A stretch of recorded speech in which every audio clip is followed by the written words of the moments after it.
Hey, everybody. In this episode, I get to talk to Dora Küntzel, and her company is called Punt Kick. She's a DEI trainer and consultant, and Punt Kick shapes DEI competence. In this episode, we talk about bias in feedback, specifically gender bias in feedback, and how it impacts women's performance and career success. She shares a bit about how this bias in feedback looks, what it actually looks like in real life. And we talk about the focus on using adjectives versus focusing on behaviors in feedback. And she gives some very simple but powerful things that any people leader can do to check their own bias in their feedback. And we ended on something very important, which is that ultimately this is not a DE&I thing. This is a business performance thing. And that when people get more quality feedback, it positively impacts their performance, which ultimately ties back to business success. So I hope you enjoy the show.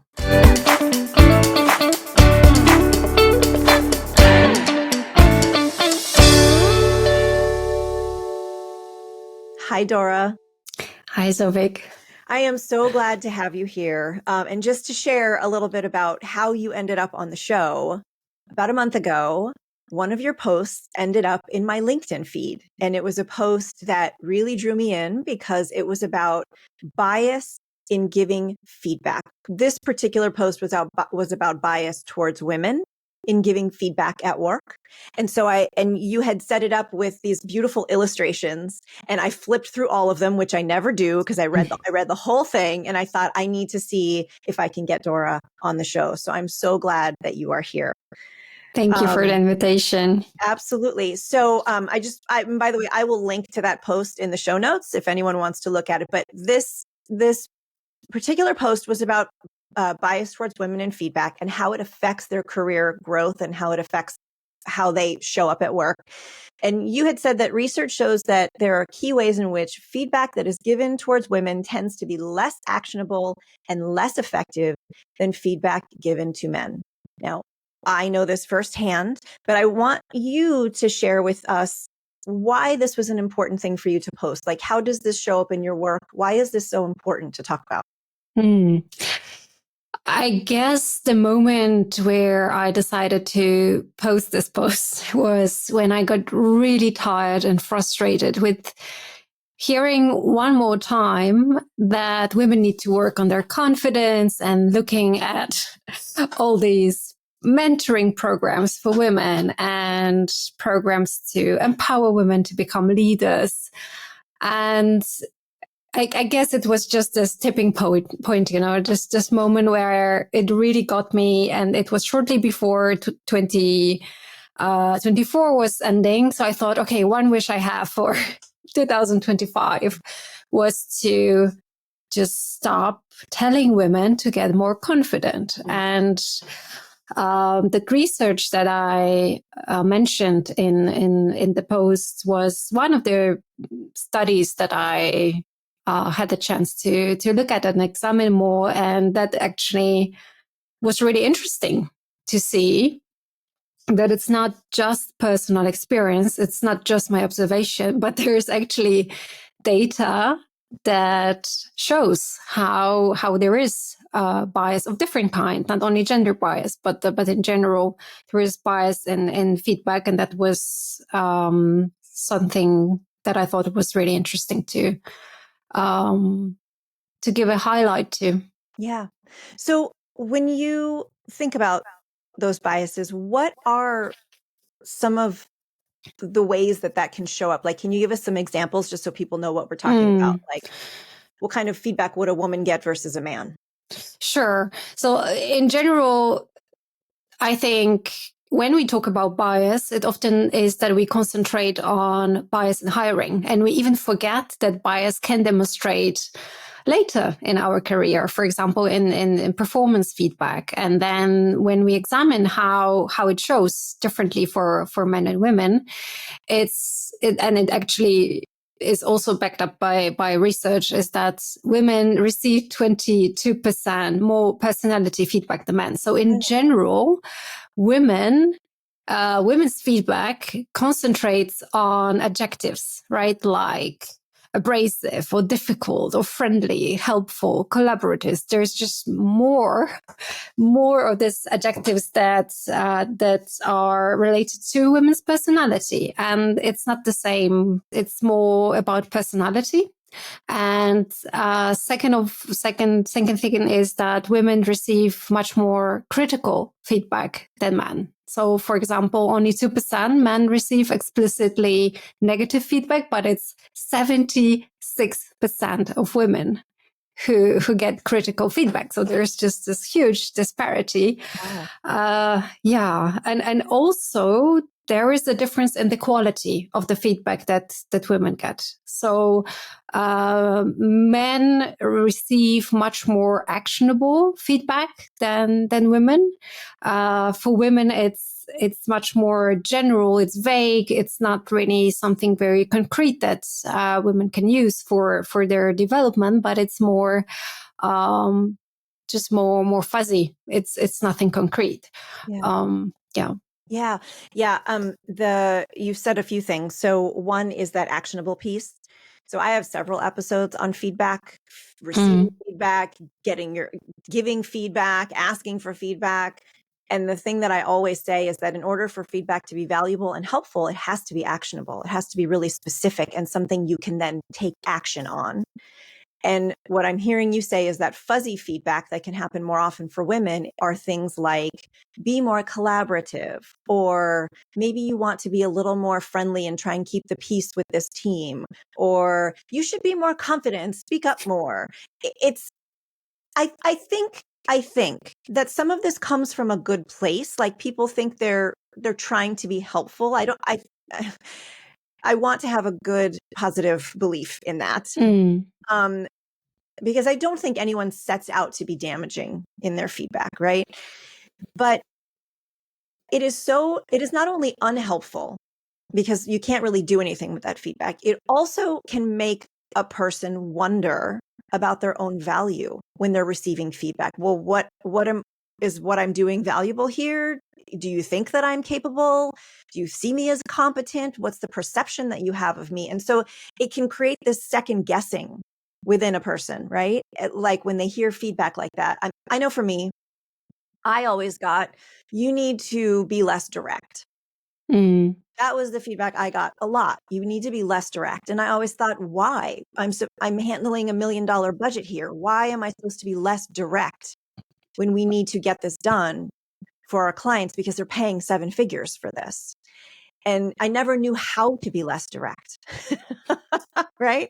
So can you share a little bit about what you've seen or what you know about how it not only affects performance, but it also affects how we feel about ourselves when we get feedback like that? I will maybe come back to what you said in the beginning as well first, that I also don't think it comes from a bad place. I think it comes from this sort of dissonance that people have when they see a woman that doesn't really fulfill this mold that we as a society have on how a leader should be behaving, performing, presenting themselves. And when a woman doesn't do that, I think it comes from this place of wanting actually to be helpful and wanting to support women in the development of their career. The problem is that exactly what you said, that when we frame confidence as the main shortcoming of a woman and something that stands on the way to her career, then we are not really giving a useful tool how this skill can be developed. This confidence becomes a personality trait and not a skill that can be shaped in any way. I want to pause there. I know you have more, but I want to repeat that. Confidence becomes a personality trait and not a skill. And I think that's a really important distinction you just made. Yeah. Because confidence is not a personality trait. It's something we can develop when we're given feedback, when we're mentored, when we're given opportunities to develop confidence, right? It's not something that you just have or you don't have. It's something we can develop. But I think when this feedback is given to us in this way, it takes away our opportunity to develop the confidence. What do you think of that when I say that? Yeah, absolutely.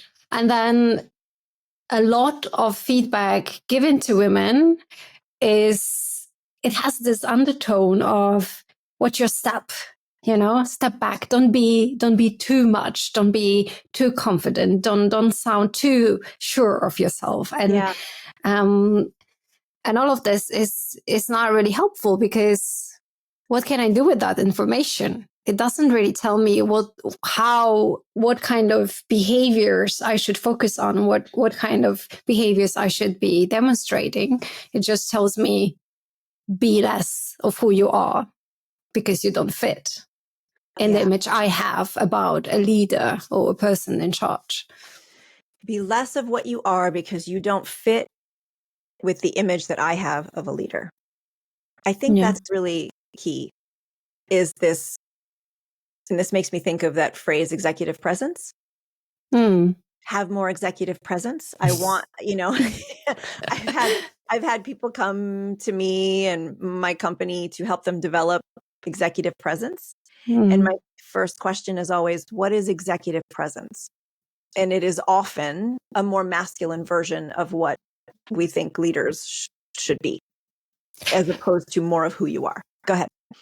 Yeah, and then it actually discourages, I think, women from displaying those leadership behaviors, because if they hear this sort of contradictory signals, don't be too much, but then show me that you can be the leader, that you are confident, then actually it's extremely confusing. And I think it can be even paralyzing for some women to actually know, okay, what should I do then to be clear about how I should be developing my career, and what sort of behaviors should I then be displaying if I want that leadership position?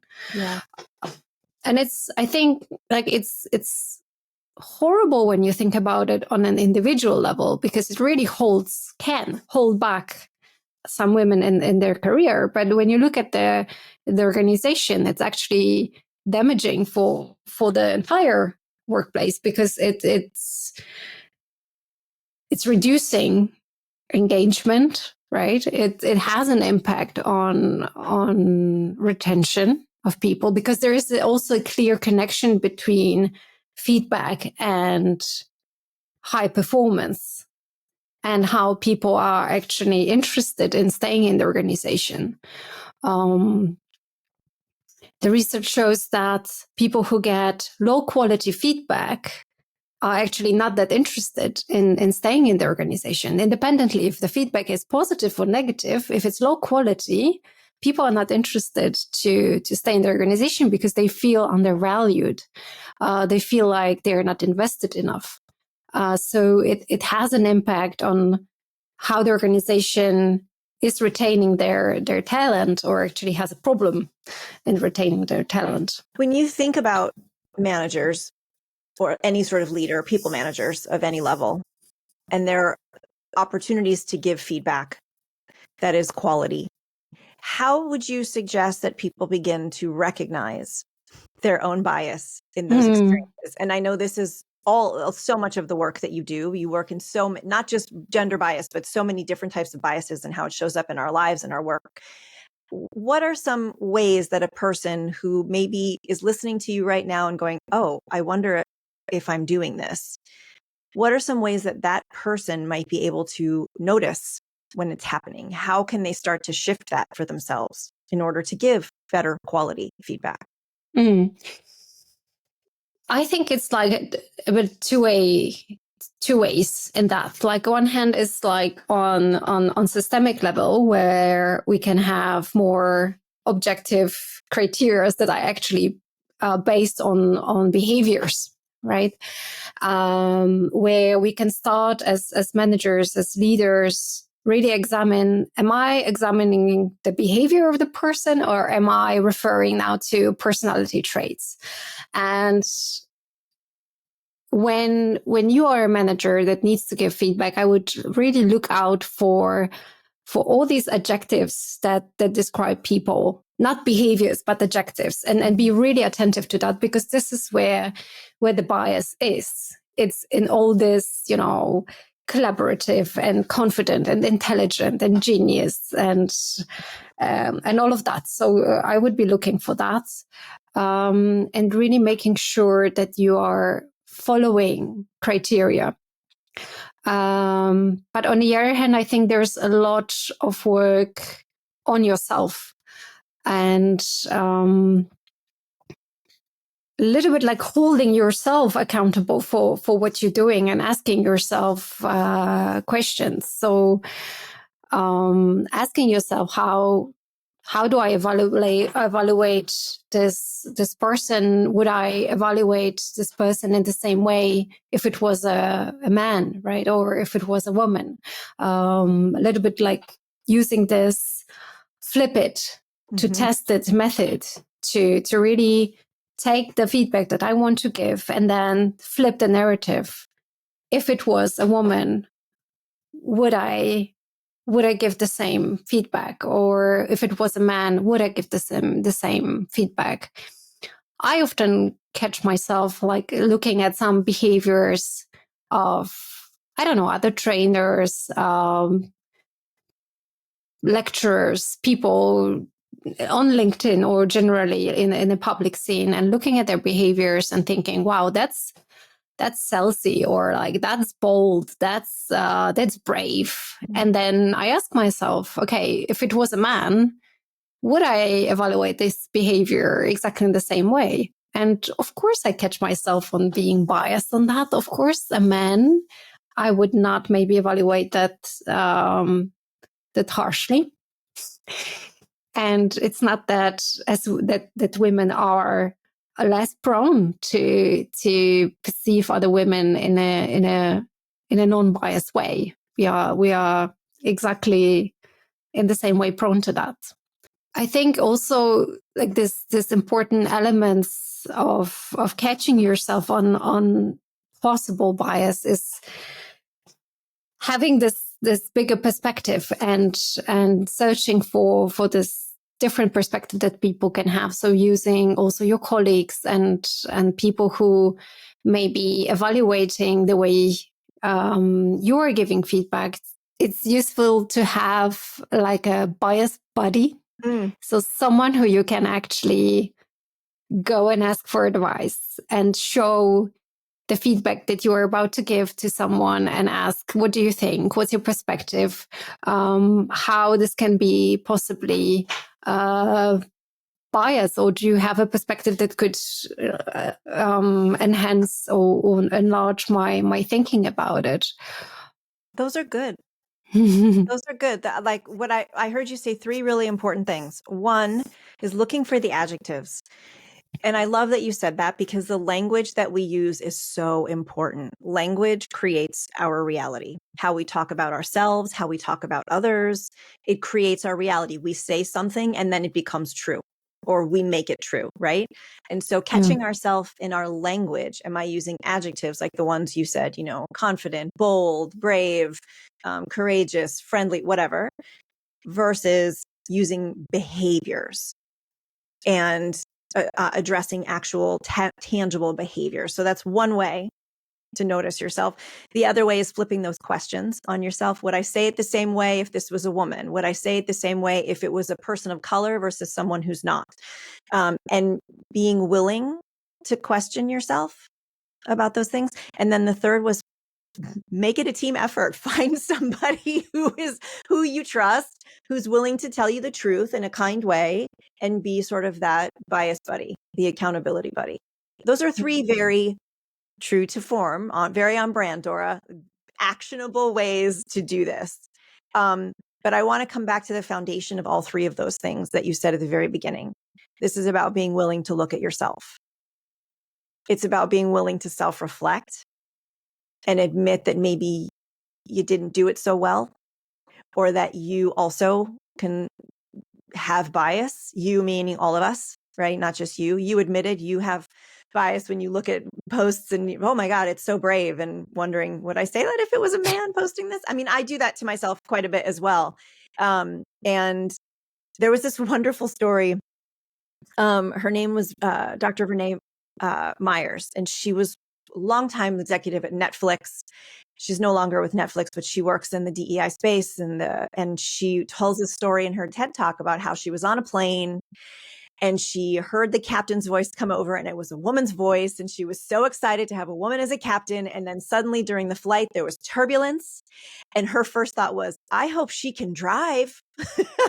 And she caught herself in her own bias about women and this story about women not being as good of drivers, or in this case, a pilot, as men.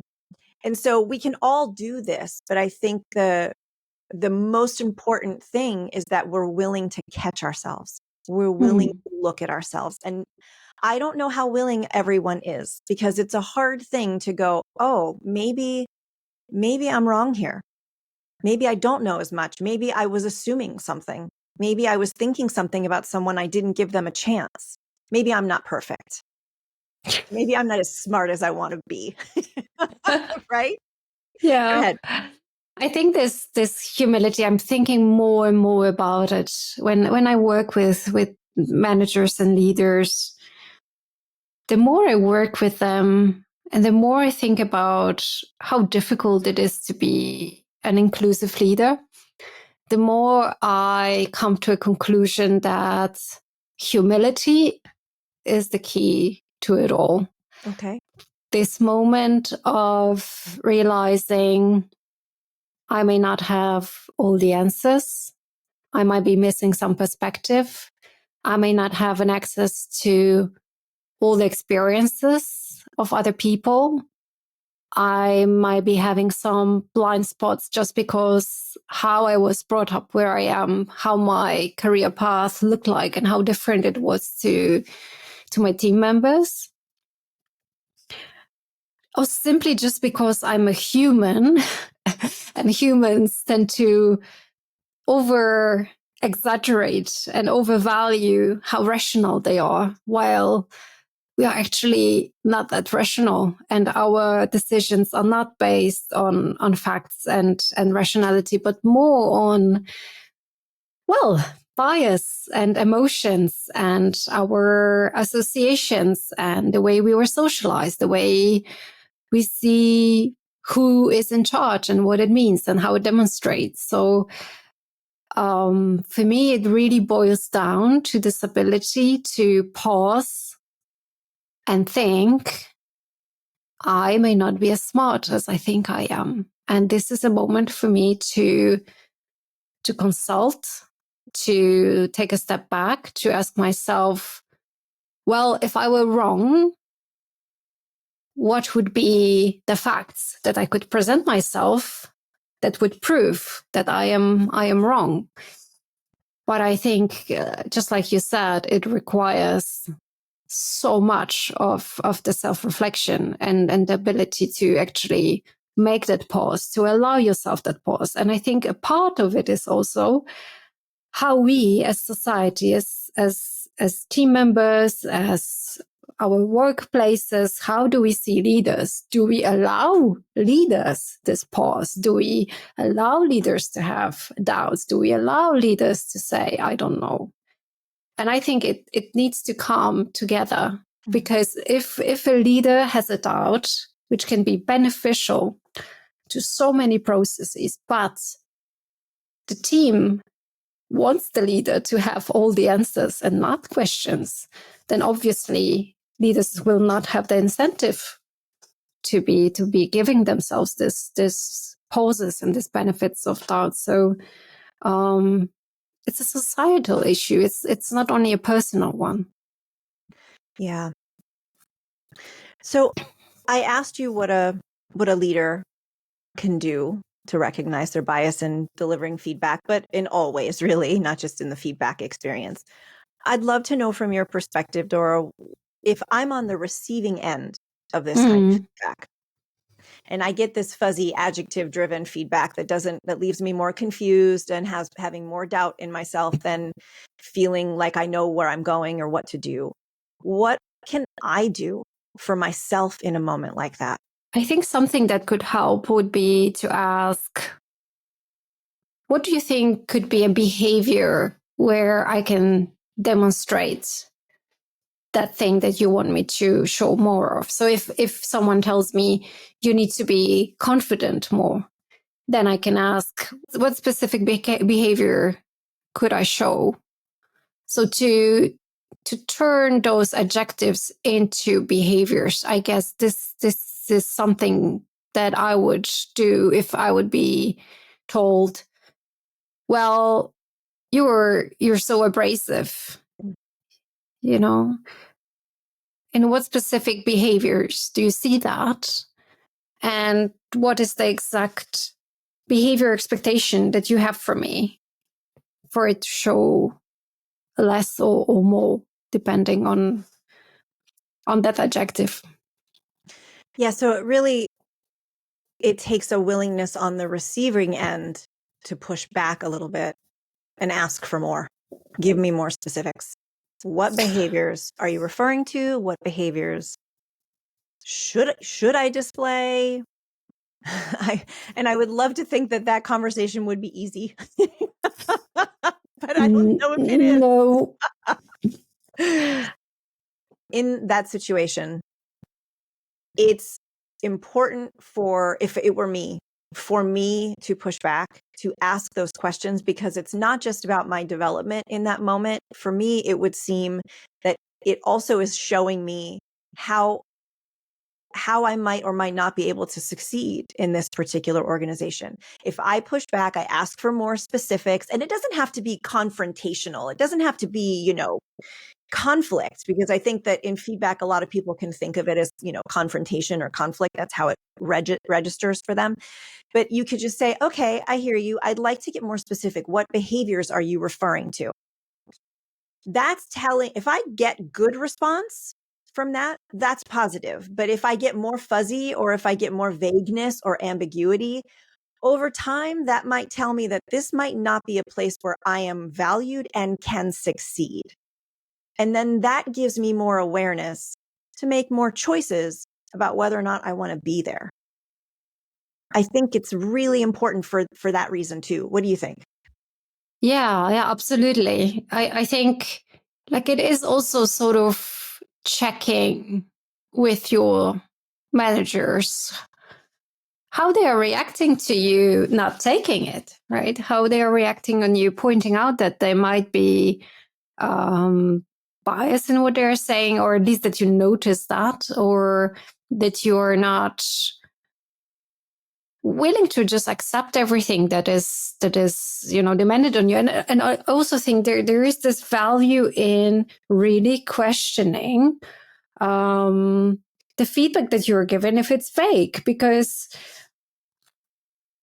where's the end of it? If you constantly hear, well, you're not confident enough to take a leadership position, then you need to push back and ask, okay, when will I be ready? When do you think this level of confidence will be demonstrated? How does this have to show for me to consider that I actually want to be on that path to a more senior position?